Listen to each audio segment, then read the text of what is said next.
to the series on relationships and love patterns we choose. This is a guide to the patterns that shape our love life. We all enter relationships wanting the same thing: to be seen, to be safe, and to be loved. Yet many of us find ourselves repeating the same patterns, loving similar people, ending in similar pain, asking the same quiet question: why does this keep happening to me? So this series is not about blaming ourselves or anyone else. It's about understanding the type of relationships we step into and what they are trying to teach us. Over the next 5 episodes, I will share real relationship stories from my life. Each story represents a relationship archetype, a pattern many of us experience at different stages in our lives. These archetypes are neither good nor bad. I simply look at them as teachers. They show us where we are growing, where we are compromising, and where we may be abandoning ourselves without even realizing it.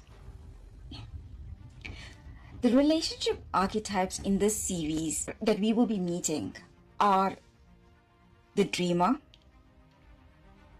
This is a relationship that's built on hope and potential. Love sounds beautiful in this relationship, but consistency is missing. Our next archetype we will be meeting is the relationship with the achiever, where ambition comes first and love exists, but availability does not. Our third archetype, the distant lover. This is a relationship filled with connection, with intensity, but it lacks stability, proximity, or grounding. The next archetype we will be looking at is the safe love, a relationship rooted in presence, kindness, and commitment, showing us that healthy love does exist, even if it does not last forever. And the last archetype in the series I will be looking at is the fixer, a relationship where love slowly turns into responsibility and one person carries more than their fair share. Each episode follows a simple path: a beginning, a lived experience, a moment of truth or realization, and an invitation to reflect. This is not a guide to finding the perfect partner. It is a guide to recognizing your patterns in love. Because when you understand your patterns, you stop repeating them unconsciously.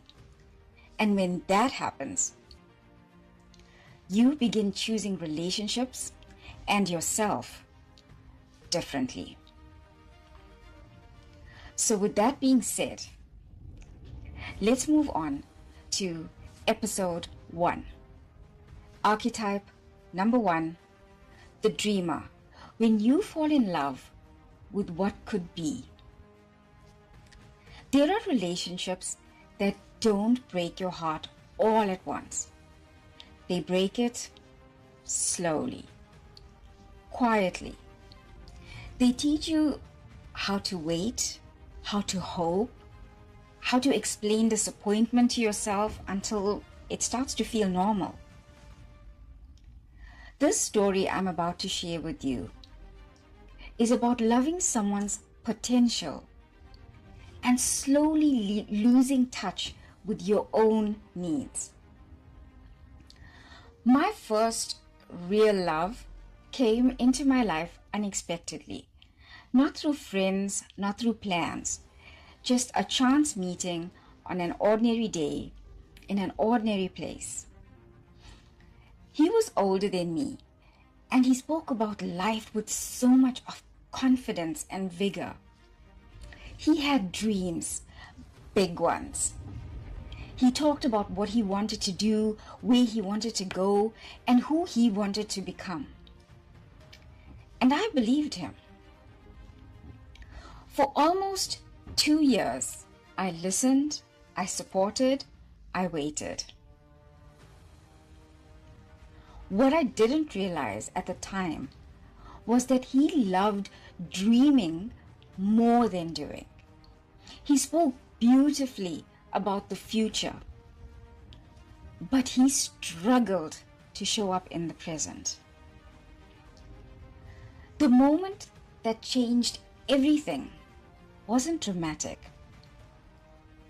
It was as simple as how we first met. We had a planned date. We had a time. We had a place. And he never arrived. I called, no answer. I waited, nothing. The next day, he contacted me. He apologized and said he had forgotten.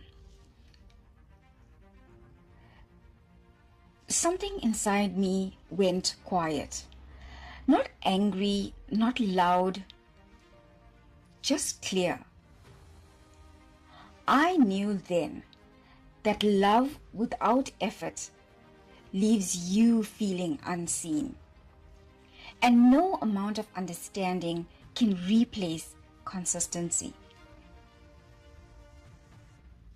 We ended things shortly after that. And just over a year later, he was married and he started a family of his own. I, on the other hand, was still carrying a little bit of the heartbreak and the hard lesson. That relationship, the dreamer, taught me something important very early. You can't build a future with someone who only visits it in conversation. I wasn't really loving who he was. I was actually loving who I hoped he would become. And hope on its own is not enough. So if you are listening to this and waiting for someone to finally show up in the relationship, take a moment and pause. Ask yourself, am I responding to who they are or who I wish they would be?